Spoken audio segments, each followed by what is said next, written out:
Welcome back to Next Gen Console Watch, our show following the latest gaming hardware. I'm Damon Hatfield. This week I'm joined by Max Scoville, host of Podcast Beyond, Ryan McCaffrey, host of Podcast Unlocked, and IGN Senior Manager of Tech, Bo Moore.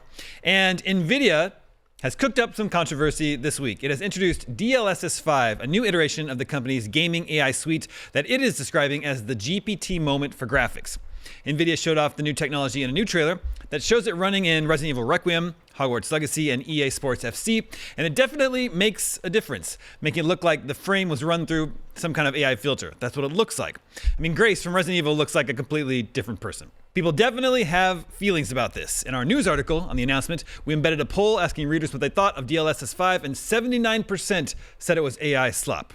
But then we put up an opinion piece from Simon Cardy with the headline, NVIDIA's DLSS 5 is a slap in the face to the art of video game design, and the comments there were much more defensive of the tech. So, Bo, let's start with you. Gamers in general don't want generative AI in their games. DLSS 5 looks like generative AI in some cases, but NVIDIA's CEO says those claims are completely wrong. Can you explain what NVIDIA claims is going on here? Yeah, so the NVIDIA claims is that it takes the game's color and motion vectors from each frame as an input and then uses AI to infuse the scene with photoreal lighting and materials that are anchored to the source 3D content and consistent frame to frame. That's according to the NVIDIA blog.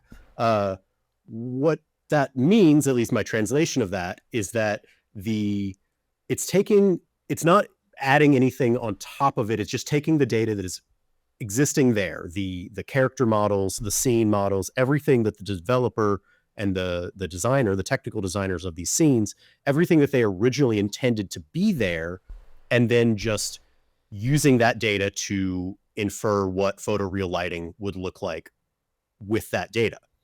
Now, that's where it gets into a little bit of murky territory, because it's then using an AI model to make those inversions, and the AI model is trained on a generic, like we all know what generative AI looks like. Yep. When it's creating faces and videos, and it definitely has a look to it. And so I think the worry that a lot of people have is that even if this model is attempting to create photoreal lighting with the data that is existing there, it's still giving it that kind of just Gen AI look that has become to, somewhat be synonymous with AI slop.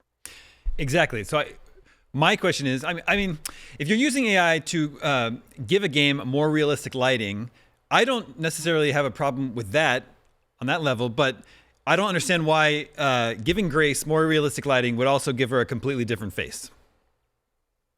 How did that happen? I honestly can't tell you.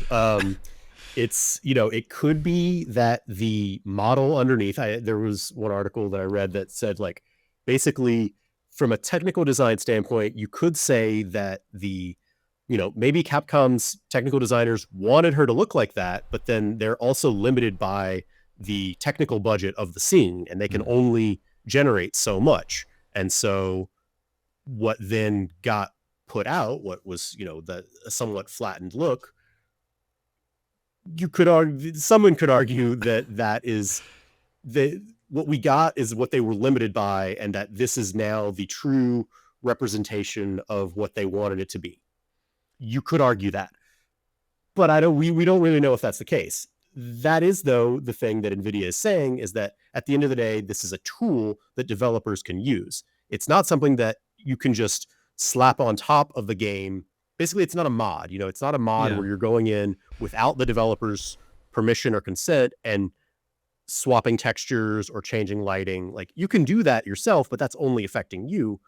Whereas this is something that it's in the game settings. We're still months away from this. DLSS 5 won't launch until fall. They say it's coming fall of this year. But if and when this rolls out as per what they're saying right now, it'll be a setting in the settings menu. The developer will have to implement it in the first place, much like ray tracing and the older versions of DLSS already. And they'll have control of how much they want it to be able to do. Maybe they want it to do a very light pass on faces, but use it to really ramp up the textures on, the background lighting and the scene lighting and things like that. Maybe it's the other way around, and they want their faces to look super realistic or, flopified. And we don't really know. Okay, Ryan, Xbox's new CEO is from a previous AI executive position. What would you guess are the conversations that are happening behind the scenes at Xbox about this? Well, I imagine they're watching the conversation that's been unfolding this week, just sitting there with the popcorn going, okay, well, let's see how this plays out. Yeah. Because they certainly have their thoughts and their, I'm sure they have their next gen silicon like taped out, at least on paper. They've got an idea of where they're going. Now, of course, neither Microsoft nor Sony is using NVIDIA in their next consoles. They're sticking with AMD.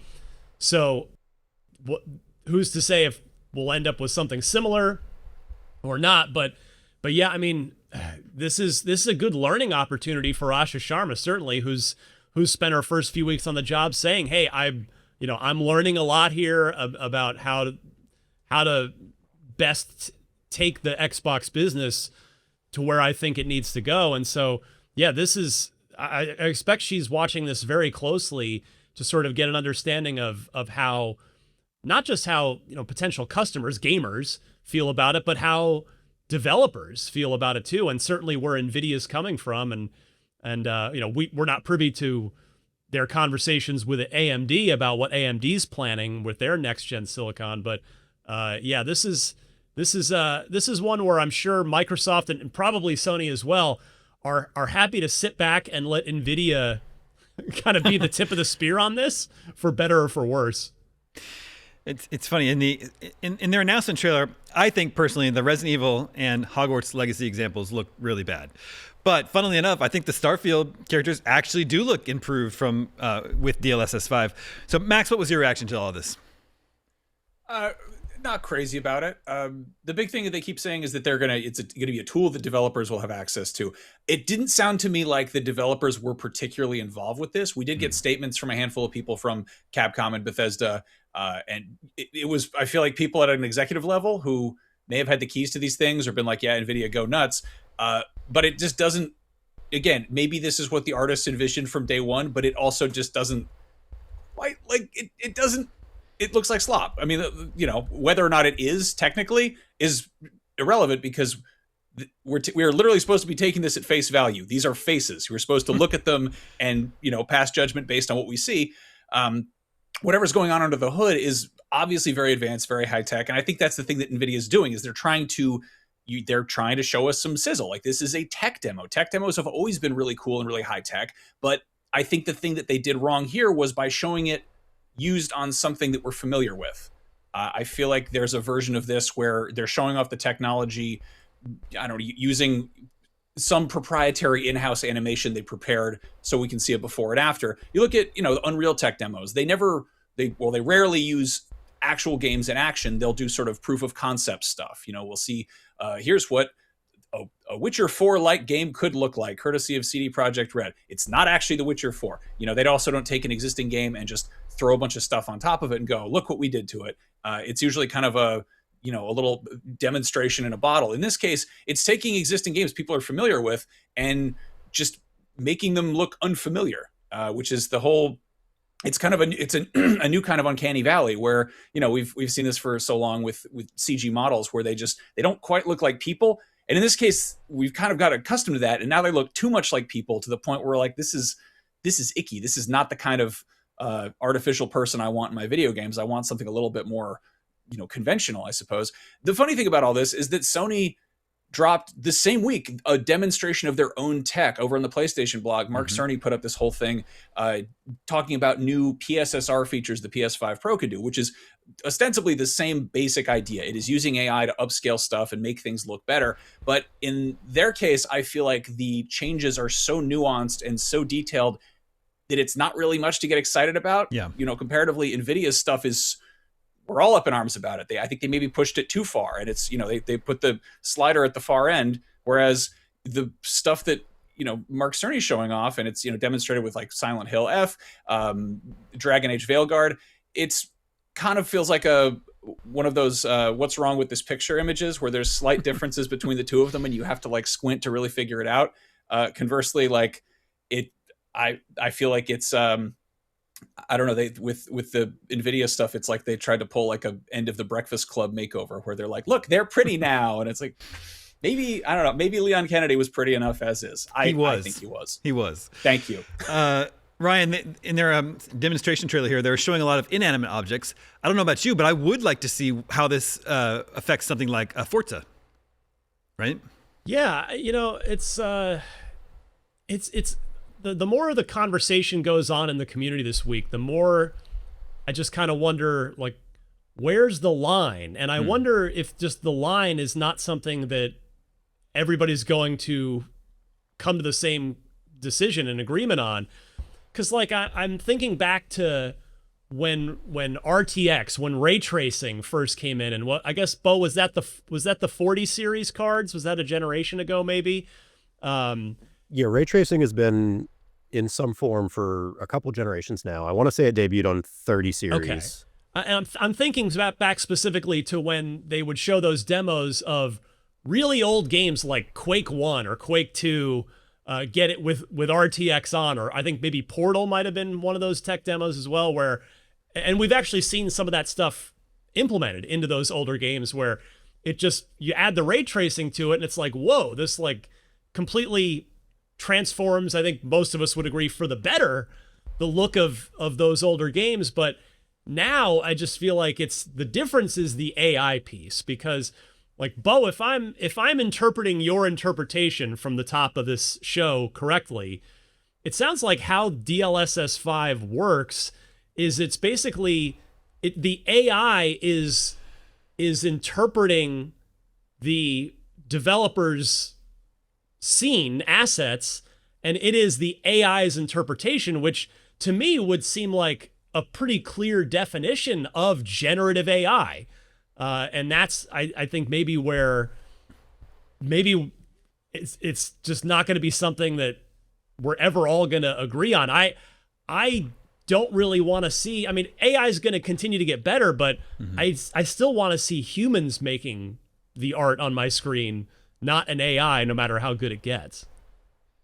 Bo, what do you think of? It's worth noting that like DLSS already is AI. Like deep learning true. super sampling is what DLSS stands for. Right. And the deep learning, that's AI. Like it is already taking, like the way DLSS, the original version worked is it would render a game at a lower resolution and then infer what the high resolution would look like based upon the models that it's been trained on, which is, hundreds of thousands of hours of high resolution gameplay. And then it then can render it lower so you get the better frame rate, and then you get the higher AI generated thing, the display, the output at that higher resolution. And I'll be like, to be honest, DLSS wasn't great when it first came out. There was a definite trade-off where yes, you got better frame rates, but it didn't look as good as native. If you were, say, upscaling with DLSS to 4K, it didn't look as good as native 4K. Yes, it had better performance, but it still looked better at native.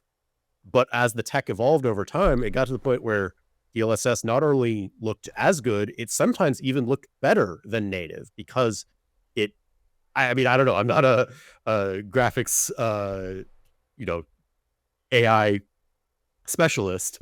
I couldn't tell you exactly how it's working under the hood, but it got to that point where it is looking a bit better. And so you have to say, well, was this, was it generated by a computer? Was it still in the control of the developer? Presumably, yes. But at the same time, like even with regular DLSS, it's not on every game. The game has to get DLSS support, which means that the developer and NVIDIA have to work together to do that work to implement it. Same thing with ray tracing.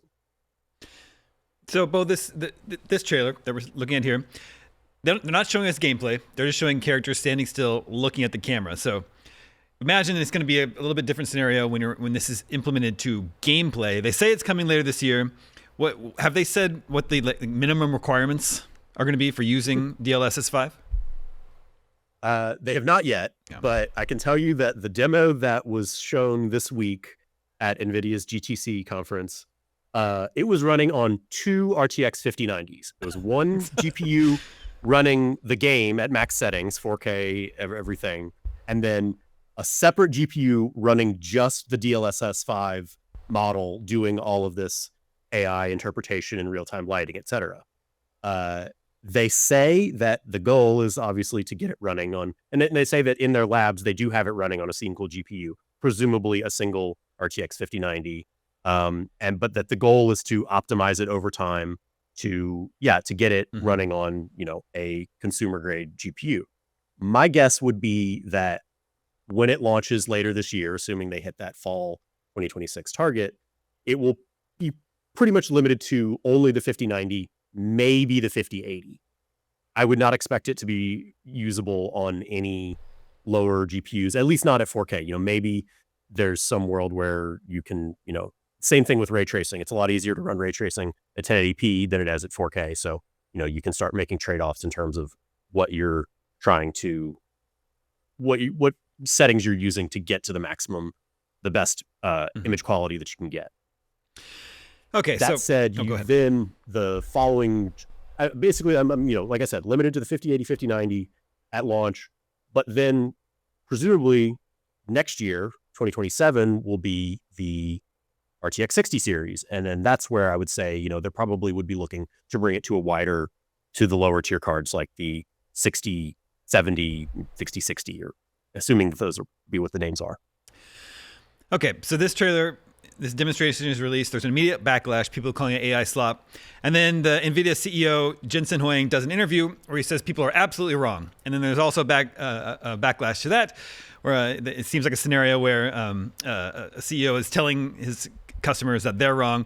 I don't think that's what he's saying. I think he's saying people are wrong when they claim that this is an AI filter of some form. I'll read the quote here, and I wonder, Bo, if you can help translate this, because this is another form of slop to me. I can't make any heads or tails of what he's saying here. DLSS 5 fuses controllability of the geometry and textures and everything about the game with generative AI. It's not post-processing. It's not post-processing at the frame level. It's generative control at the geometry level. Can you help us make sense of that? Honestly, no. Okay. Like, my reading of it is that it goes back to what I was saying earlier. I think what he's trying to say is that bit about it's inferring the data that's already there, the base character models, the base environmental textures, all of that, and then using that as the input for the generative AI model to then generate this realistic lighting. He's saying that it's not adding a filter of sorts that adds, in the case of, I think the thing that jumps out to me especially is in the Grace example, it looks like it's added like lipstick and plumped up her lips in a way that is not in the original. And that feels to a lot of people like a filter, a filter when we think of like a TikTok filter, an Instagram filter or something that actually changes somebody's face. And, you could say that in that case, it's taking the original input of the picture that's there and then adding a filter. I basically, I don't know where you draw the line. Like, what is it that the filter makes it look true to life? And it makes because some people argue that photo retouching is just making a photo look more what it looks like in real life, because you lose some of the clarity of a photo when, in the, when it's compressed, et cetera, and, with the lighting and everything. You could argue the same thing with the limitations of the graphics budget of the scene. I don't know. It's a complicated thing. And I think it's honestly kind of a damage control quote, but also just trying to get across what is actually happening here. And maybe he's being truthful, but maybe it's also just how you define what is a filter. Bo, can I cynically ask, is all of this just a justification for charging more and more money for these GPUs that are incrementally improving? Like, and I say that as someone, I am staring at my 5080 in my case right now from a PC that I had built last year. And it's like, I remember when the 50 series came out, the initial verdict was that it was a fairly incremental update over the 40 series, at least on the higher end side of it. And so I can't help but cynically wonder if this is just like, all this AI stuff is just a justification for NVIDIA to to say, here, yeah, you need this newest, greatest, most expensive thing we've got. Yeah, I mean, you could say the same thing about ray tracing, to be honest. Like, ray tracing got you more realistic shadows and lighting for the most part. And, and then this year we're talking about lighting again. And games have been generating shadows and lighting they've been faking it basically all this time because it was too graphically expensive from a performance standpoint to do real-time ray tracing. And path tracing is kind of the high-end version of what the holy grail of ray tracing, they call it. Extremely performance intensive, and it was never possible. And so, yes, you could say that this was the tech was never there, and now it is. And so they are, looking for ways to push the tech further, because I have heard many times people say that we really have reached a point of diminishing returns on traditional rasterization. Mm-hmm. The improvements that we're going to get out of game graphics from traditional rasterization, they're, like you said, incremental at best.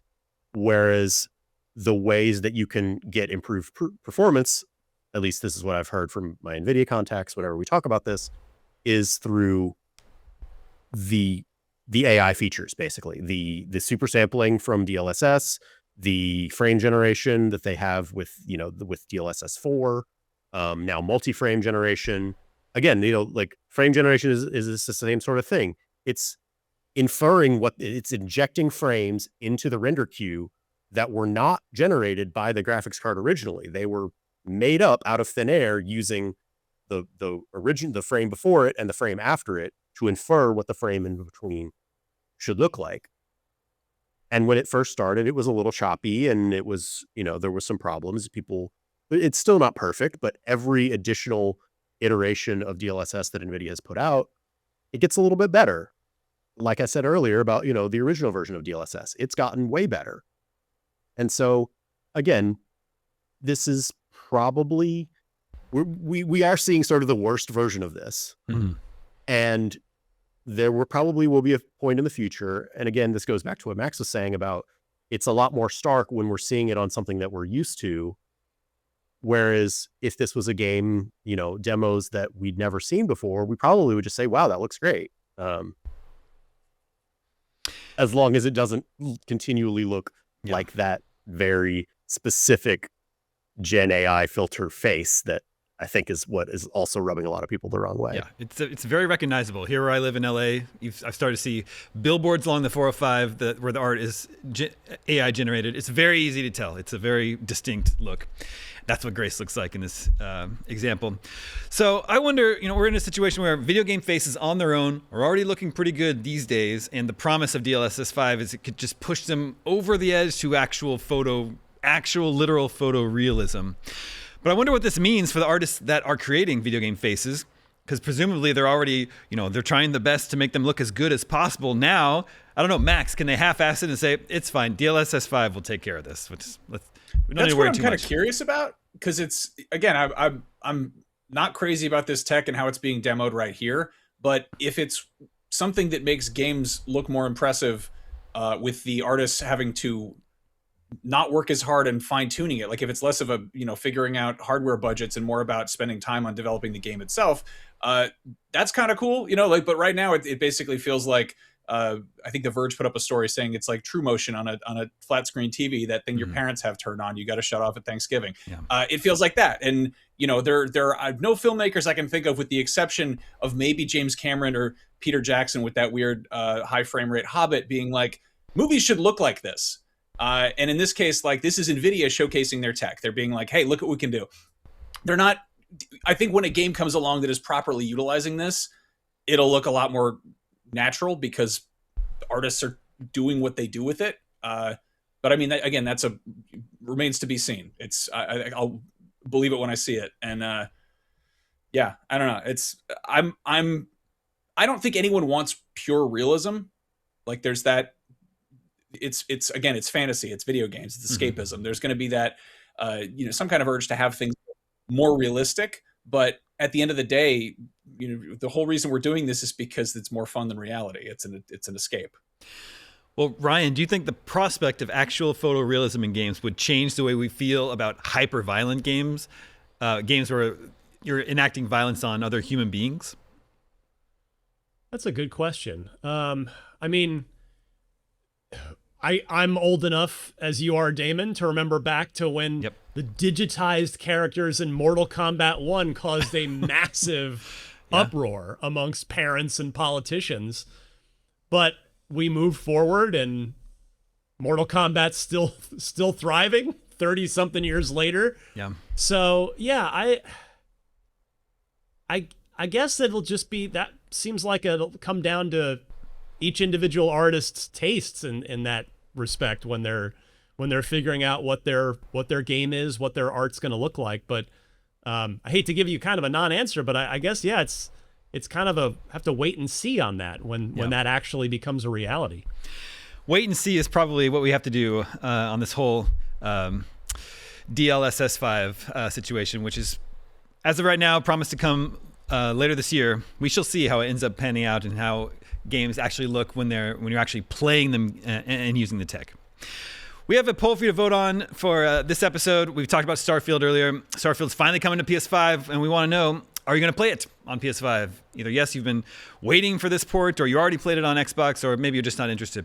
Make sure to vote at IGN.com or on Spotify the day this episode goes live. We'll share the results with you next episode, just like we can with last episode's poll.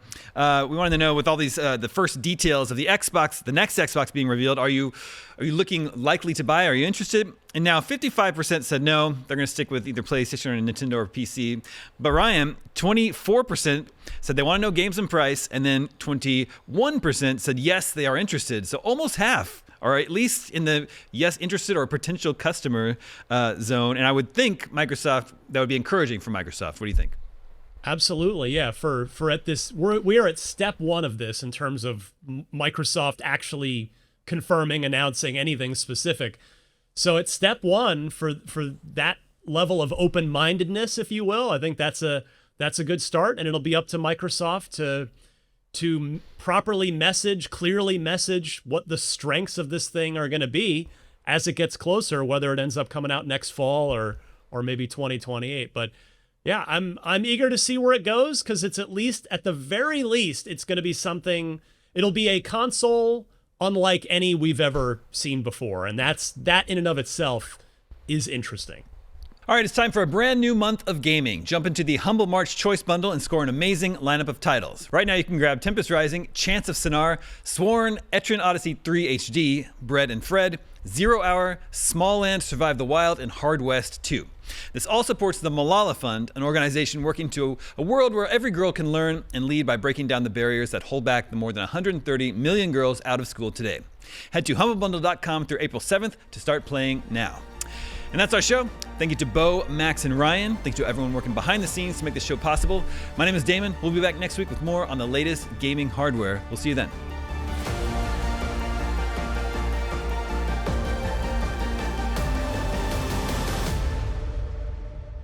This episode of Next Gen Console Watch was produced by Damon Hadfield, Jobert Atienza, and Sam Claiborne. Damon is also the host, and Max Scoville and Ryan McCaffrey serve as regular panelists. Technical direction is by Jobert Atienza, with technical production by Marian Franzen and Amir Rakib. Audio engineering is handled by Amir Rakib. Post-production editing is by Jobert Atienza, and graphic design is by Justin Vachon. Next Gen Console Watch is an IGN production and part of the Geek Media Network.